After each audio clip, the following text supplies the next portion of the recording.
আর্জেন্টিনার খেলোয়াড় তোর প্রিয় হলো কেমনে বেঈমান?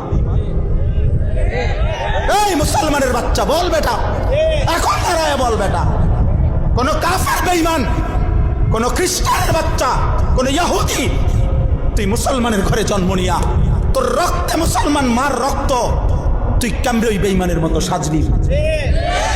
এই বেহায়া বল বেহায়া, তোদের যাদের চুলের কুম বল বেটা, এখন দাঁড়া,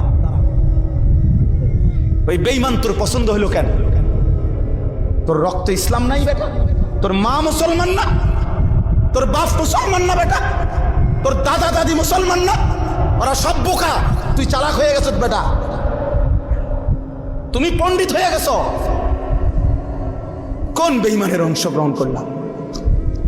কেন সাজলা বেঈমানের মতো? তোমার নবী নাই, তোমার রাসূল নাই, তোমার আল্লাহ নাই, তোমার নবী সাল্লাল্লাহু আলাইহি সাল্লাম চুল রাখে নাই?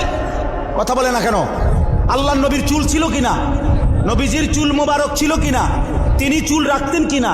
তো তিনি কেমনে সাজলেন? এটা আমার পছন্দ হয় না কেন? নবীর সাহাবী সোয়া লাখের চাইতে বেশি সাহাবী, লক্ষের চাইতে, ওনাদের চুল ছিল না মাথায়?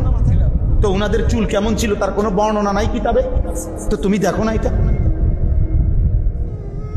তোমার ধর্মকে তুমি এত বড় বেইজ্জতি করলা কেন? তোমার রাসূলকে তুমি এত বড় বেইজ্জতি করলা কেন? এটা কোনো ইনসাফ হইতে পারে?